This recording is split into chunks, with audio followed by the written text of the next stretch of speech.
read throughout the Old Testament, purity is everywhere. Unclean, unclean, whether it's talking about after childbirth or emissions or touching a dead body. I mean, you read through Leviticus and it's just one big giant, throwing one towel at you after another because you're dirty. Just clean yourself up, clean yourself up. Here it is. Here's another, here's another, here's another. This is the towel you're going to need for this job. This is a huge towel, that kind of thing. But we've kind of lost that idea now, at least that word has become, again, we all inherit words with cultural baggage. Mm-hmm. And today we have, of course, the push back to the so-called purity culture.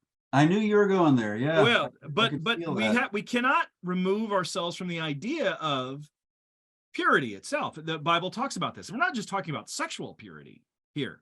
We're talking about not engaging with the idols of our age because they will in some ways defile us. Mm-hmm. But let's talk about this idea and concept of purity and how they would have understood it in the first century and how we need to look at it today. And you bring out some illustrations about dirt in the house that I thought were pretty poignant, that my wife went, oh, okay, I got it.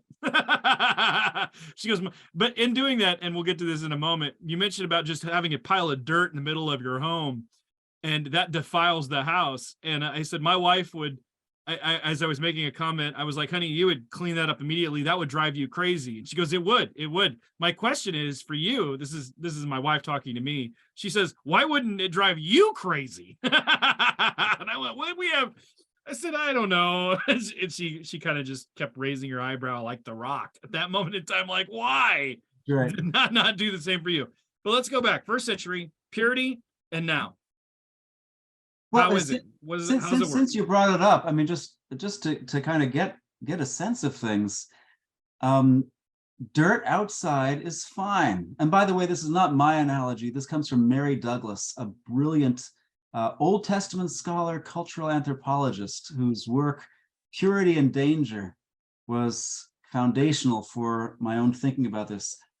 The best book on Leviticus I've ever read, Purity and Danger. Great stuff. Anyway, dirt outside is fine. That's where dirt belongs. It's only when you bring it into the house and dump it in the living room that there's a problem.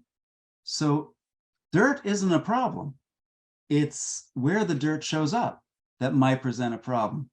Another is like food. Food on a plate is fine. Food on the counter might or might not be fine. Food on the floor, and please don't come back with the 5-second rule, is not fine.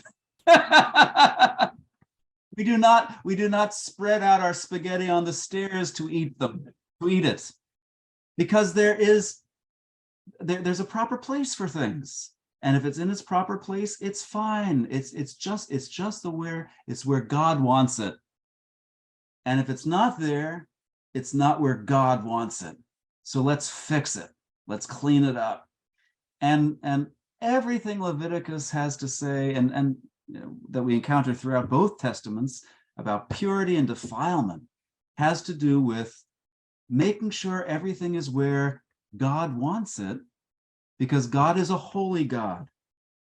God is more concerned about impurity than Mrs. Fleming is about dirt in the living room. Mm-hmm. And holiness and uncleanness cannot coexist. And if the holy God is going to live in our midst, we need to order our lives in such a way that we respect that holiness and that we access it beneficially and never detrimentally. That's where Douglas's book title comes from, Purity and Danger. The holy is there. Are we going to protect that holiness in such a way that holiness brings us divine blessing? Or are we going to provoke that holiness such that it breaks out against us and incinerates us, like that marvelous conclusion to Raiders of the Lost Ark? That's the power of God right there. Mm-hmm. And in the mind of the first century, the typical first century Jew, that's the power of holiness breaking out. So, Leviticus isn't just about you're dirty, you got to clean yourself up. But because God is holy, if you're going to come into his courts, into his presence, you need to do it in a state of purity. So you got to clean yourself up. If you're going to be in the Holy Land, you need to clean yourself up to a lesser degree. But what we want to do is, at all costs, we want to limit and control defilement so that it does not become a provocation to the holy God in our midst, whose presence we crave and honor and depend upon. So if that makes sense, I mean, we love the fact that the holy God has chosen us as the people with among whom he's going to pitch his tent, his tabernacle. But God is a picky house guest, as it were, and we have to make sure that we do not, So that's, and the other thing I just want to make sure I get out there, this isn't just a Jewish phenomenon. Gentile cults also have purity regulations and rules about defilement. So it's not like the Gentile who comes to faith reads this and is like, what is all this stuff? This makes no sense. Now, it's a whole lot more detailed than anything you'd ever find in a Gentile sanctuary, but it would make sense because they also knew the holy was full of power, and that power could bless, and that power could consume. So let's approach it in the way that that power wants, in a state of purity, not a provocative state of defilement.